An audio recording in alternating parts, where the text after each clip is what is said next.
ओम गणेशाय नमः। रक्षाबंधन की आप सभी को हार्दिक शुभकामनाएं। रक्षाबंधन के दिन जैसे कि आपको पता ही है पूर्णिमा होती है और इस पे कुछ कथाएं कही जाती हैं। उन कथाओं को सुनने मात्र से भी आपको पूरे पुण्य की प्राप्ति होती है। यदि आप पूर्णिमा का व्रत नहीं रखते हैं तो भी आपको रक्षाबंधन की कथा ज़रूर सुननी चाहिए, ताकि ये पता चल सके कि रक्षाबंधन आखिर किन किन चीज़ों से जुड़ा हुआ है और ये भाई बहन के पवित्र रिश्ते का त्यौहार है।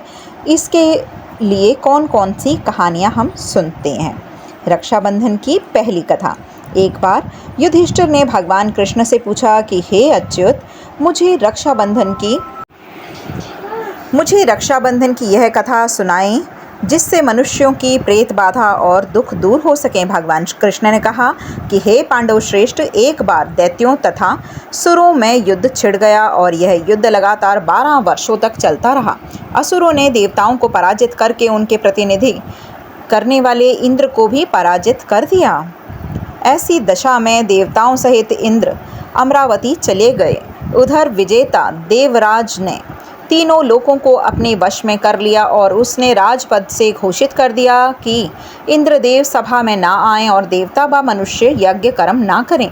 सभी लोग मेरी पूजा अर्चना करें। दैत्यराज की इस आज्ञा से यज्ञ, वेद, पठन पाठन तथा उत्सव आदि समाप्त हो गए और धर्म के नाश से देवताओं का बल घटने लगा। यह देख इंद्र अपने गुरु बृहस्पति के पास चले गए और उनके चरणों में गिरकर निवेदन करने लगे कि हे गुरुवर, ऐसी दशा में ऐसी परिस्थितियां कहती हैं कि मुझे मेरे प्राण यहीं देने होंगे। ना तो मैं भाग ही सकता हूँ, ना ही युद्ध भूमि में टिक सकता हूँ। कोई उपाय बतलाइए। बृहस्पति ने इंद्र की वेदना सुनकर उसे रक्षा विधान करने को कहा। इंद्राणी ने श्रावणी पूर्णिमा के पावन अवसर पर द्विजों से स्वस्तिक वाचन करवाकर रक्षा का तंतु दिया और इंद्र की दाहिनी कलाई में बांधकर युद्ध भूमि में लड़ने के लिए भेज दिया। रक्षाबंधन के प्रभाव से दैत्य भाग खड़े हुए और इंद्र की विजय हुई। राखी बांधने की प्रथा का सूत्रपात यहीं से हुआ है। दूसरी कथा आती है जो कि कृष्ण और द्रौपदी की कथा है। एक बार भगवान श्री कृष्ण के हाथ में चोट लग गई और खून की धार बह निकली। यह सब द्रौपदी से नहीं देखा गया और उसने तत्काल ही अपनी साड़ी का पल्लू फाड़कर श्री कृष्ण के हाथ में बांध दिया।